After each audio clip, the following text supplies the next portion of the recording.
Welcome to Inspire Campfire, a podcast where ordinary people tell their stories of extraordinary adventure. These are campfire stories meant to inspire the rest of us to light the fire within, get outside, follow our dreams, and return to tell our own stories. Ready? Let's strike the match. Welcome to the show. I'm your host, Scott Wurtzbacher, and today we'll be exploring what happens when luxury meets nature and when hospitality is rooted in something deeper than service. Our guest is Sharyn Means, a New Zealand native and the CEO of Dove's Rest Cabins, a stunning resort perched on the rim of the Palo Duro Canyon, the second largest canyon in the U.S.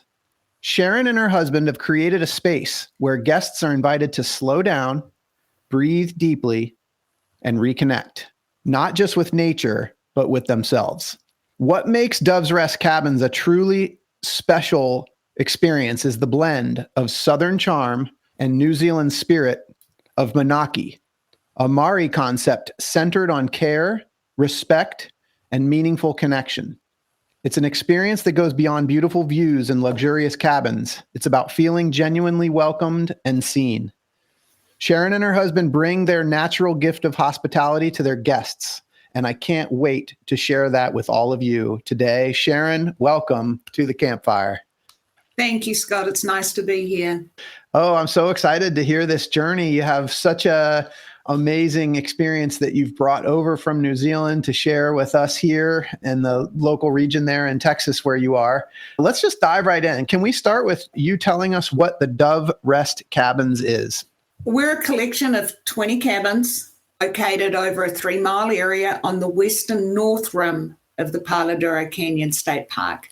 We haven't just created tiny homes that are stuck in one place. We've spread them out to encompass the views, but also give people privacy and quietness, but they're not totally alone. So it's a blend of having your own space.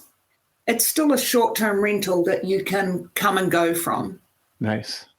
So can you tell us a little bit? It's funny. I mean, when I first got to know you, you mentioned that the Palo Duro Canyon is the second largest canyon in the U.S., but yet it's clearly not as well known as the Grand Canyon, and many hadn't even heard of it. And I'm one of those. Could you tell us a little bit about where you're located, and then we'll get into the canyon itself? We're about 35 miles southwest of Amarillo. So we're in the top of the Panhandle. We're definitely closer to Oklahoma than we are Louisiana. It takes us a day and a half to get out of Texas if we head that way. Yeah. But we're very close to Amarillo. Okay. And that is our largest city. And then we have a smaller town that is only about 15 minutes away that has everything by the name of Canyon. Mm-hmm. But yeah, I'm amazed when we travel how many people have never, ever heard of Palo Duro Canyon. It's amazing. I mean, I've seen the pictures on your website. I mean, it's absolutely stunning. So can we talk a little bit about the Palo Duro Canyon, especially for people that aren't familiar with it? Can you describe it, kind of tell us a little bit about the landscape and what people would find there in the canyon? To describe it is probably one of the most difficult things that I have to do, because there is landscape, there is canyon walls, there is a multitude of colors. But, Palo Duro Canyon is so full of history with the Indian tribes, the early settlers coming here. I mean, the Texas musical gives us most phenomenal high-level count of what Palo Duro Canyon was back then. And it actually brings, in Palo Duro Canyon, for the views, it also creates a sense of serenity here. The beauty draws you in, but it's not just a visual thing. It also draws you in spiritually and in your heart to when you look at the ruggedness of the canyon and imagine 150 years ago what this place meant to the people that came here, how hard they had to work to be here. And it hasn't changed. That landscape is still raw and natural. So you really can embrace how tough our ancestors or your ancestors were in creating this area. But it's been here thousands and thousands of years. They have found dinosaur bones down in there.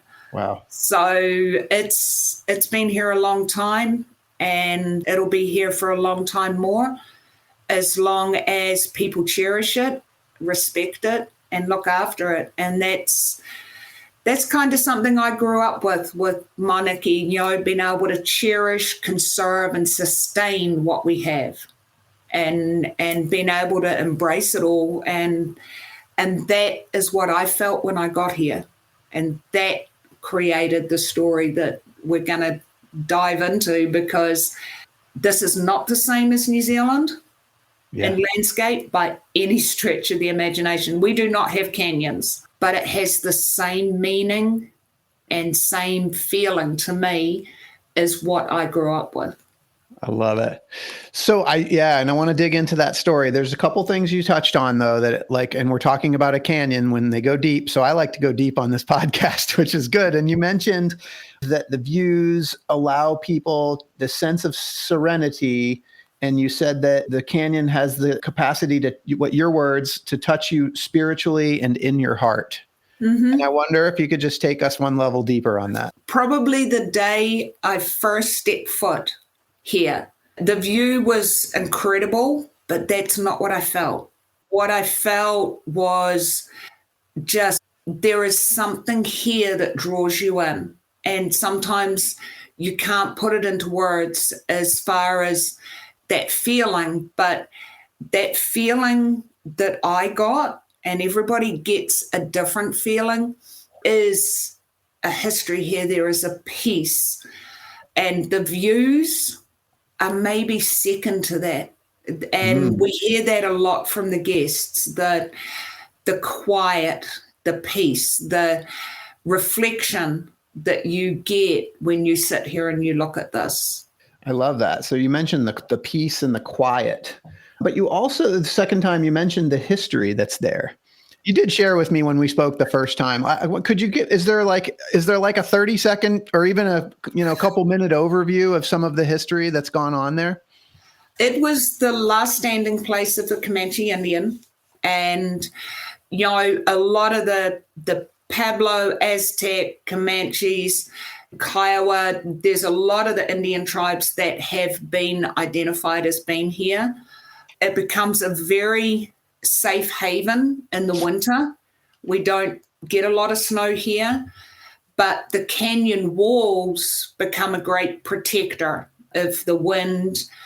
And right back before the Europeans came in here, the canyon was full of hardwood, and that was kind of where they could hunt. Off the canyon walls, they were able to hunt, and the buffalo would come here in the winter for protection as well, away from the snow. So it became a very strong hunting and safety area for a lot of the history. We still find relics now, arrowheads, tools, pieces of flint that have all been shaped either into an arrowhead.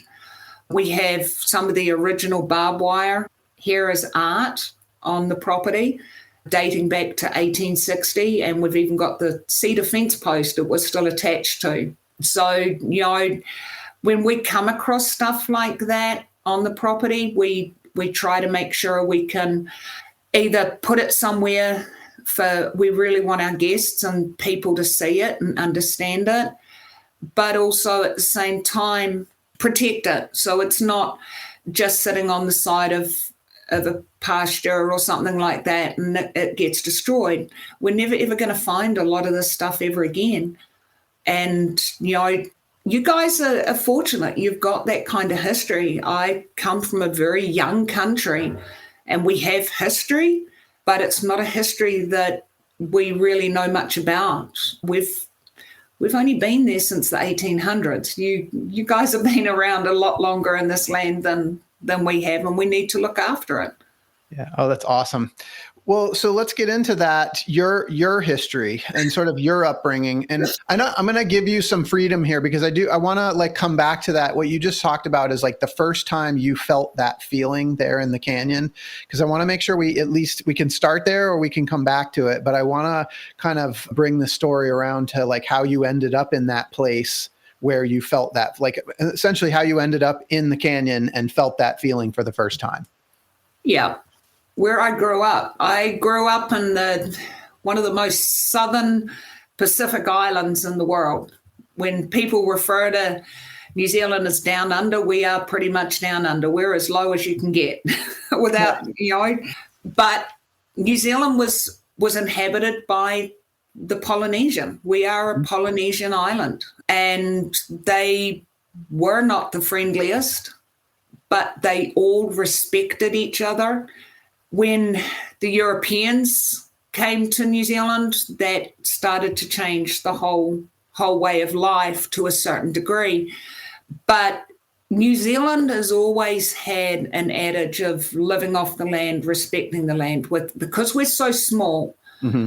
And to put it into context, the easiest way that I find to put it into context for people is the 2 islands of New Zealand can fit into Texas 5 times. Wow. Okay, so that's pretty small. Texas is big, but when you think about New Zealand being a country, we're so far away and we're so limited in our resources that everybody lived off the land. Even in the 60s and 70s when I was a kid, everybody had a vegetable garden, fruit trees, everything like that. You grew up, your neighbors were like aunties and uncles. And that wasn't just the ones right next door. That was the whole street. You could not go anywhere in the little country town I lived without mum and dad finding out. It was great when you're a parent, but as a teenager, it's not that good when the whole town knows. But New Zealand's very much like the US was in the 70s.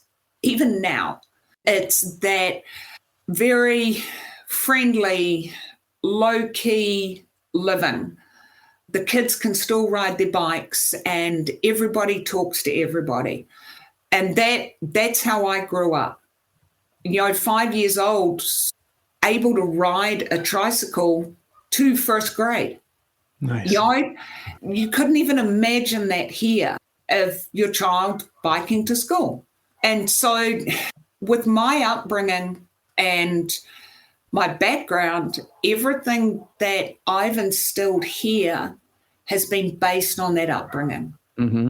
It's been based on Kiora. Everything is Kiora is welcome, be well, healthy. And in that we encompass the friendliness, the respect, and the generosity. And it's like treating everybody that comes here as family. It didn't matter who came to your house when I was growing up. They were always greeted with a smile. They were always treated with respect.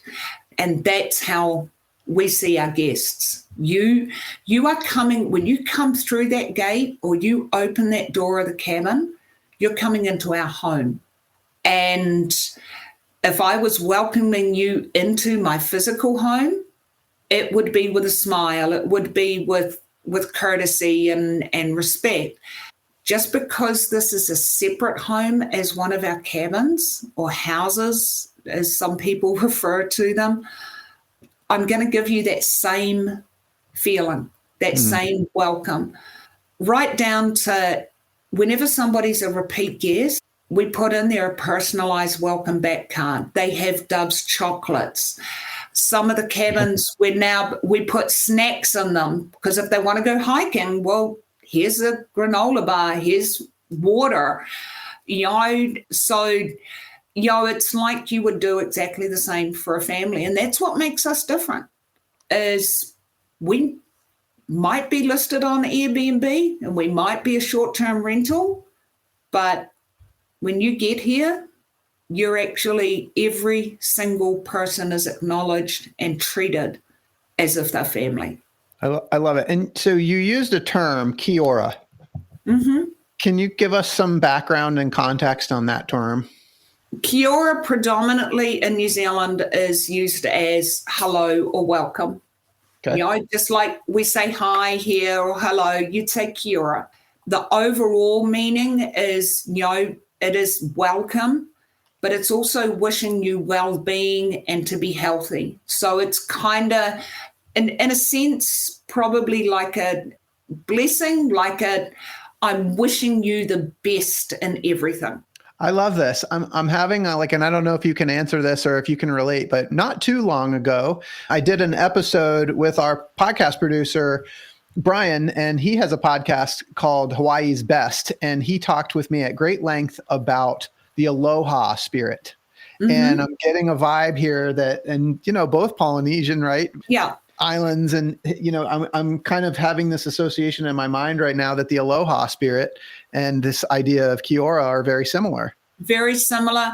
And look, I couldn't tell you, but there's a good chance that some of the Polynesian early settlers in New Zealand could have come from Hawaii. Yeah. They came from, a number of the different Pacific islands. So, it's just like early immigrants here. There's just such a blend. And Jeff and I were talking about that the other day. It'd be really interesting to know exactly how much connection between New Zealand and Hawaii there actually is.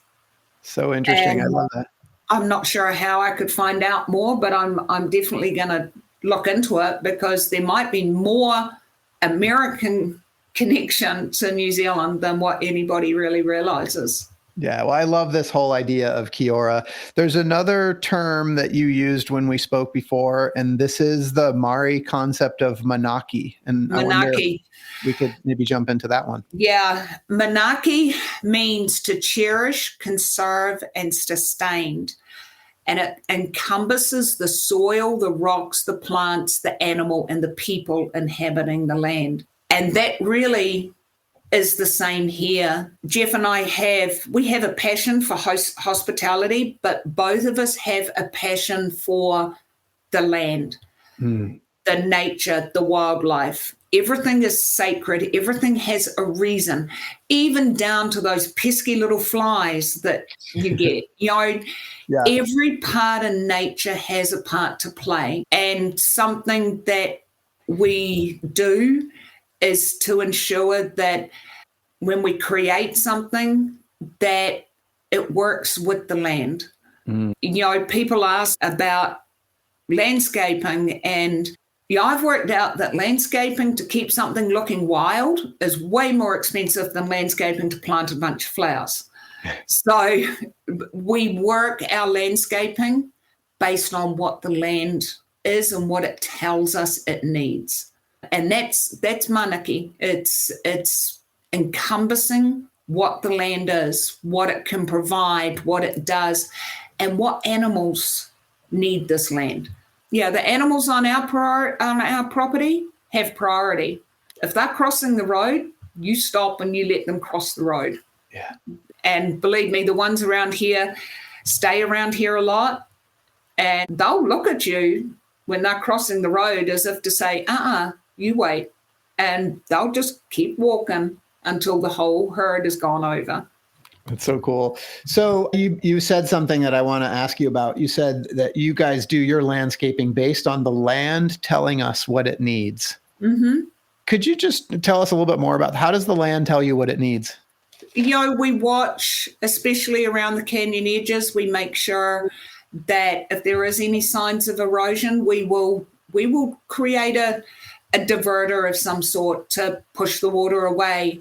We watch the level of the grass, how much is dropping off any of the junipers or the trees around here to make sure that they're not getting damaged in any way.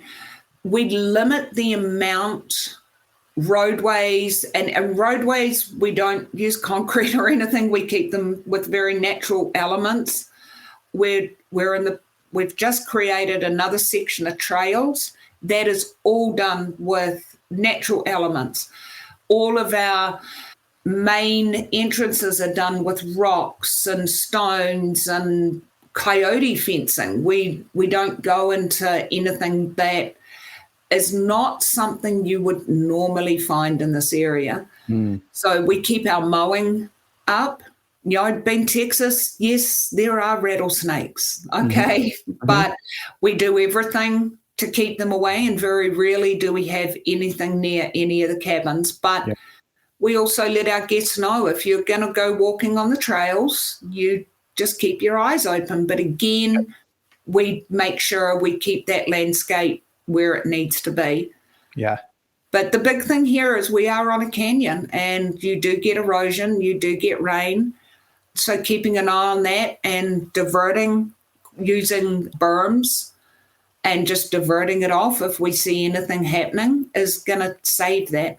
We've got cabins that are on the rims, but we do not put them right on the edge. We don't put that pressure on the canyon.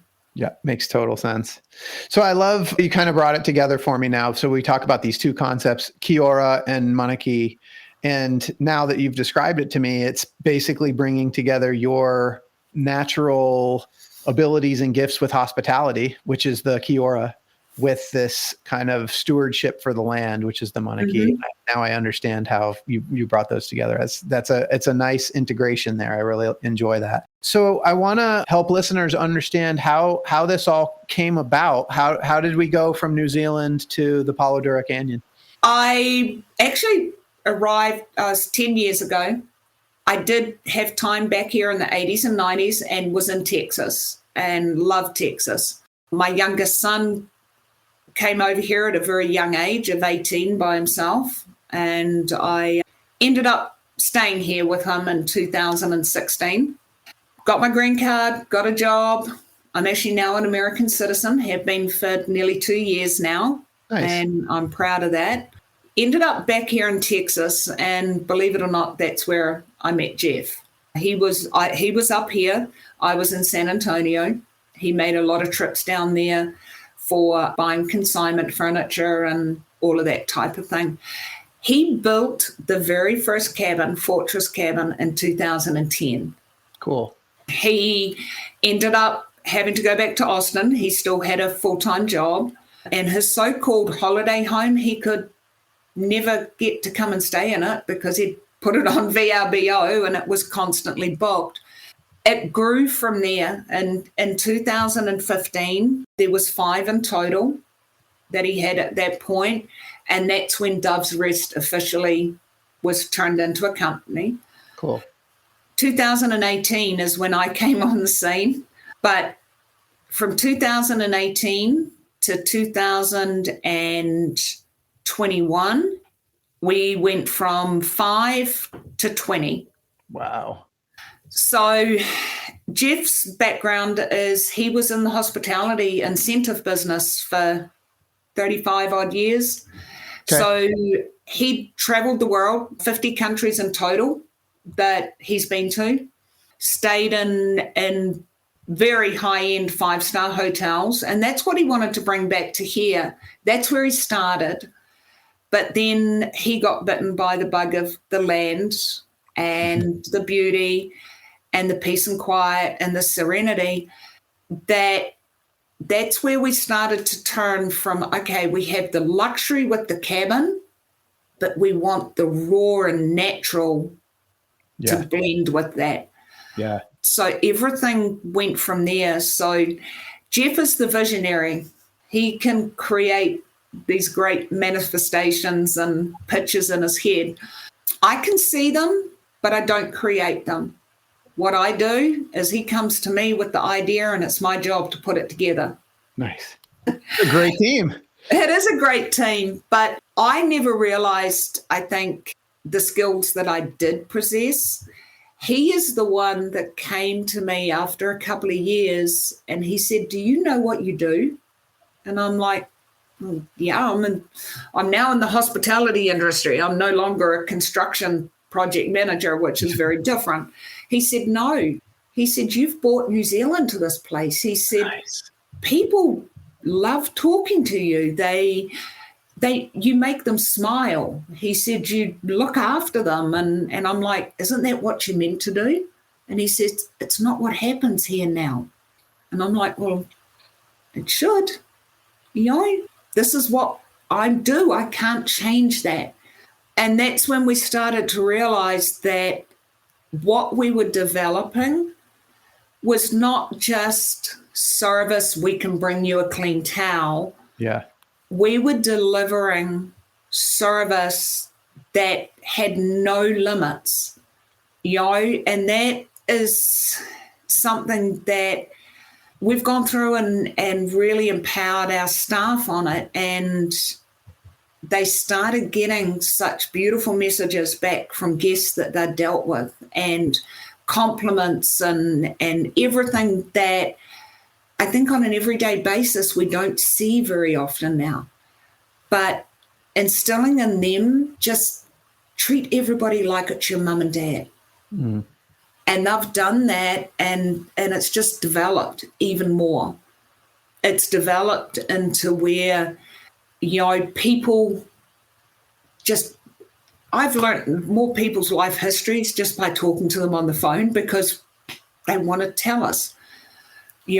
Help people out. Life happens. We have a strict cancellation policy, but you fall over and break your leg, I'm not going to say no, you're within the cancellation policy, but I'll move your date for you. How long's the doctor said your leg's going to take to heal? Yeah. Okay, well, let's look at 4 months out. That's what we do. Yeah. We look after people in the best way possible, no matter what the circumstances are. This is the Kiora that we're talking about. Yeah. I love it.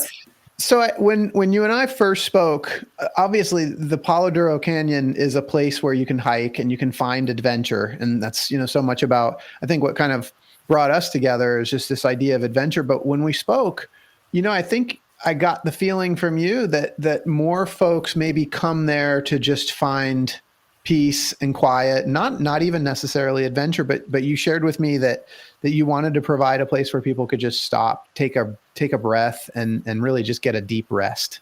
Yeah. And you know what? We don't do that these days. We really don't.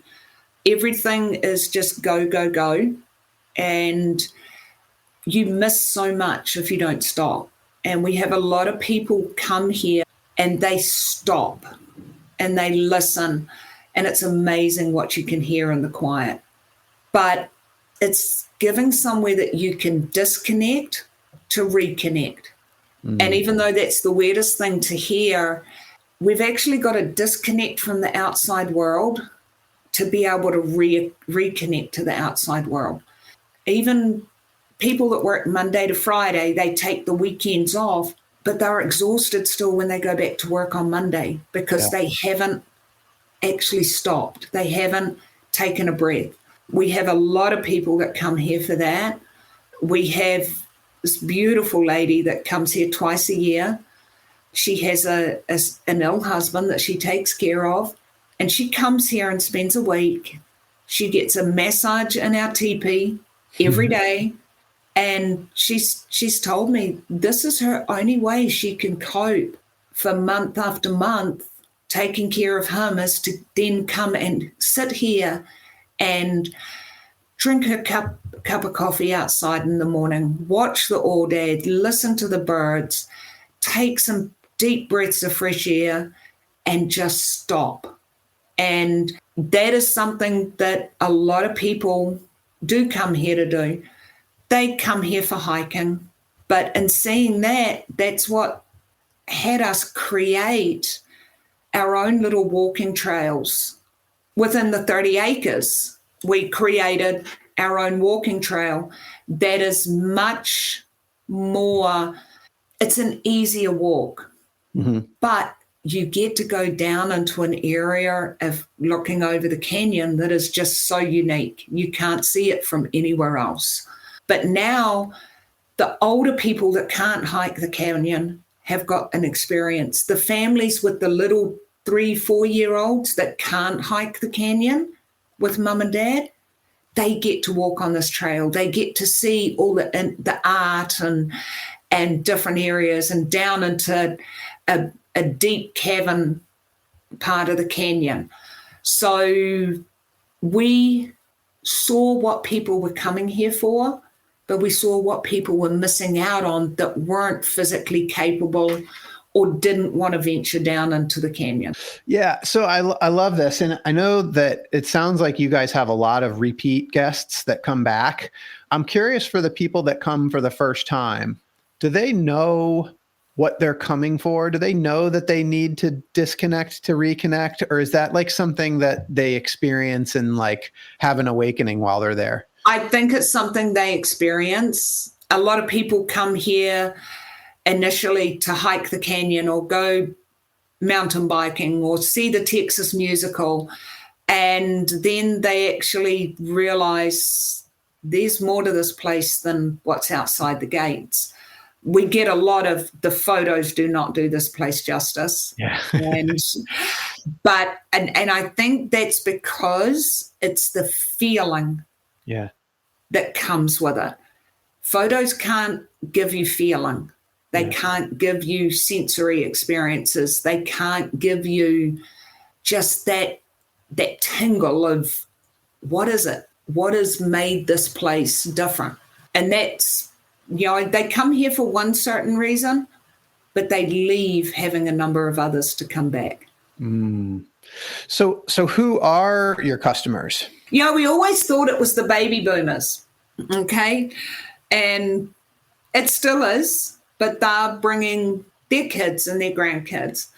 But what we're seeing now is kind of the younger generation that are starting to realize, and I think that is a key, the younger generation are starting to realize they have to stop. They have to take a break. They want the adventure, but they want luxury. They want to be looked after. They want to actually stop and see. And we've talked to a number of 20-somethings, 30-somethings, and they're actually really interested in the history of the place. Mm-hmm. And so it's turning into a different clientele. Our baby boomers will always be here. They're repeat guests after repeat guests. I mean, we've got one guest that I think he's up to stay number 15 with us. Wow, that's awesome. He actually stayed in Fortress when it first opened in 2010. So you're talking somebody, you don't come back for, 15 years if there's not something special about the place. Yeah, absolutely. Where do your customers come from? All over the place. We have a lot of overseas travelers. Predominantly, if I had to put the highest percentage, they are Texas, Oklahoma, Colorado based. Cool. But Washington, New York, Minnesota, Pennsylvania, New Mexico, they're all over the place. I've recently just had some people from California. It really is all over the entire country. Quite a few Canadians too. How do they get to you? They normally find us on the website, which is dovesrestcabins.com. We also are listed on Google and VRBO and Airbnb. And a lot of it's word of mouth. We just had a family reunion last weekend. So there were 40 people, 40 couples in this family reunion. So those 40 people or couples now go back to where they came from, and that word of mouth grows. Yeah, that's amazing. We've got another family reunion this weekend. So because we can do groups, having an array of 20 cabins, and we have a patio venue area, we do weddings. So again, that's what's spreading it further throughout the country, is because those people come in for an event, experience, and go back and tell their friends and grow. Yeah, totally. Nothing is more powerful than word of mouth.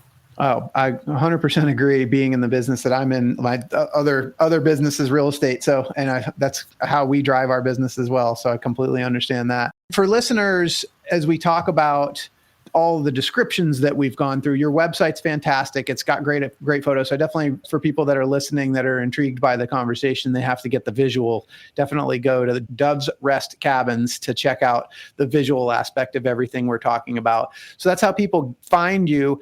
How do they physically get to you? So each property has its own address. Okay. And because we are about privacy and security for our guests, that information is actually sent out to you 14 days before you arrive. Okay. So we are very protective of the actual cabin addresses. Mm-hmm. However, if you head out from Canyon or Amarillo area and just focus towards heading towards Palo Duro Canyon, or if you look up Palo Duro Canyon, approximately 1 mile before you hit the canyon, you'll see a big sign on the roadway entrance into where our property is that says Dove's Rest Cabins, and there's a big arrow. Love it. So people will come out via that. We have billboards on I-40, I-27, Highway 283, and we get a lot of calls and business from those billboards. But if they get to where our property is and the gate, there is always somebody that's going to take them around and show them the property. Love it. Any fun stories you can share about client experiences, any transformations that you've seen? Yeah, I don't know if I'd call this fun, but it ended up being fun. I got a phone call at 6:30 in the morning. It was a lady, and she sounded kind of agitated or upset in a way, and so I got her talking.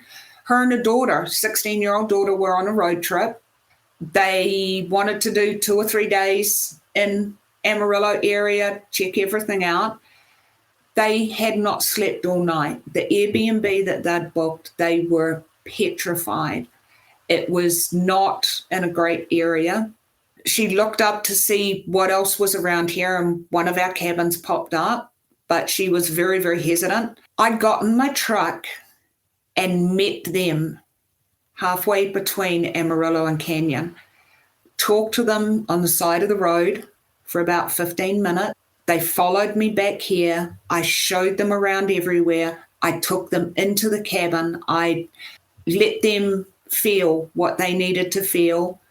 They saw we had security gates. They ended up staying with us for 4 nights. She cried and she said, I didn't know what to do. And it's like, I've had 3, none quite as emotional as that one, but 3 others that have called. We can't stay where we are. And, the house has got mold or whatever. We go out, we meet them, we get them in there and we look after them. Being able to do that for somebody is huge. And that just touches me, that I'm able to do that. But we have lots of fun stories. We've met some extremely hard case fun people. We've got quite a few reviews. A group of sisters probably were the hardest case ladies that we've ever had stay here, and it's probably the funniest review we've ever got because they were arguing between each other about what to say. So everybody has different experiences here, but I think, the mother and daughter being able to do what we were able to do for them and get in the car and the truck and go meet them is just a big point of difference to what we are able to provide. This is the Kiara, yes? Mm-hmm. Yeah, I love it. Yeah, husband wasn't too happy about me driving off on my own, but, it wasn't about me. I put myself in their shoes, and somebody would do that for me, then I'm going to do it for them. Well, it's an amazing story. And I'm somebody that is in the real estate business, as I mentioned as well. Like, I'm very intrigued and impressed by, Jeff building this place in 2010. And then in a very short period of time, you went from 5 to 20. I'm curious how you guys were able to expand so quickly. And was that expansion driven by this service that you provide? Yeah, I think each time we get to pretty much like we are now, we're full more than we're, our occupancy is sitting above normal, and we get more and more phone calls. Have you got availability this weekend? Have you got availability here? And we've got to say no. So each stage has always kind of come about because we're getting told it's time for another growth spurt. So we do have expansion plans. The first one is actually next year, beginning of the year. We're actually going to build an office and a lobby out near the front gate for those people that do just want to come first off and have a look. But we're going to have a store in there as well where, we get asked for, we give guests flutes with, our logo on it, and we have T-shirts and we have coffee cups and we have coasters, and a lot of those are just things that go into the cabins, but we've got people now that want to buy them. Yeah. They want hats to take back to the grandkids. Yeah. So we're going to create a coffee lounge with office and with a lobby. And, probably on a Sunday morning, we'll do muffins and bagels and whatever for all departing guests. So there is expansion with that next year. And same time in the process, we're looking at maybe another 6 or 7 cabins. I love it. In 2010, when Jeff built that first cabin, do you think he had any idea that it was going to get to where it is now? No. Yeah. He always knew he had to create an end game. Mm-hmm. And he'd initially thought, I'll do a bread and breakfast. That would be kind of cool. Okay. Then it changed to just the one house, the one cabin. And it kind of went from there just based on the fact that he got offered more land. He got offered, and so I was like, okay, well, I'm getting offered it for a reason. There's a reason I'm doing this. And it just went from there. And once he started seeing that growth, and then I came on board, his vision has got bigger and bigger and bigger. And just not just in unit, but in services and things that we can do, which is, where the group business, reunions, business groups, business meetings has come into it. We've now put in our 6 different area for doing wedding ceremonies. So we can cater from 2 people up to 200. Now the goal is, well, we need enough cabins to sleep 200. So he's kind of growing quite a bit. Yeah. But, we have a dedicated concierge and wedding a group coordinator. We have a dedicated operations manager. We have a dedicated maintenance manager. So what was a 1 and 2 person resort is now we have to have different divisions and teams, and that is the only way to do it. It feels like that's all just a product of you all following your passion. And so I'm curious, like going back to that first time that you stood at the canyon and you felt that feeling. Like, how about you? Did you ever imagine it would that feeling would turn into this? No, not that initial feeling, because I was still corporate job, but it was just something, it's that you get that chill, you get that, it just forces you to take that deep breath, and it's as if everything just disappears. And from there, I created the passion. I've always had a passion for the land. And I actually looked up what my name means, spelt with a Y. And it means passion for land, that I'm always going to be land-based. So it was quite interesting in that regard. But that's so cool. Sharyn, passion for land. Yeah. I love that so much. That's the Hebrew meaning of Sharyn. And it was really interesting to find that out. 7 years in, do you still find yourself getting that feeling? Do you still find those moments of peace in the canyon? Yeah. I'll sit out we've got swings on our patio here. And if I need to stop, if I need to work something out, just if I need to settle down, sometimes it's so busy here, you've got to force yourself to settle down. That's where I go, and don't talk, don't do anything. you only need 15 minutes, and you're like, okay, it's not as bad as I thought it was. Yeah. So I love this. I mean, it all started with one short-term rental essentially, and, mix in some Kiara and some Manaaki, and lo and behold, following the passion that is Sharyn, and then this all comes. You guys have done such an incredible thing with the Dove's Rest cabins. And I know that at some point, Hollywood is going to pick up on this story of growth, and they're going to want to make a movie about you. And I want to know, when they do, who's going to be the Hollywood actress that's going to play you in your movie? There's actually probably only one, and that'd be Julia Roberts. Nice. Okay. Love it. I mean, yeah, about the same age. I grew up watching all her movies. Yeah. But, to me, she is a kick-butt lady. Yeah. She is passionate. She fights for whatever she needs to. And so that's kind of me. It's perfect. I love it. Do you think she can pull off the New Zealand accent? Oh, yeah. Yeah? Of course she can. So. I think so. I think it's going to be awesome. Hey, Sharyn, what's your movie going to be called? Confront Life. Ooh, wow. Confront Life. That's what you got to do. You got to confront it. You got to take it face on and do it with passion. Love it. Wow. Confront Life starring Julia Roberts. It's going to be an epic movie. I cannot wait to see it. Sharyn, thank you so much for spending some time with me today. This has been so much fun. Definitely encourage people to go to dovesrestcabins.com to check out the website and to book a stay. Go find some deep rest in the Palo Duro Canyon.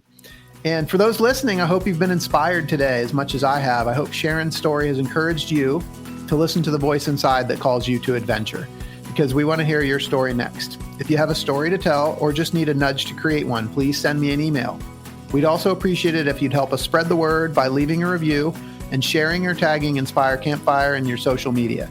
And until next time, I want to encourage you to get outside. Thanks for listening.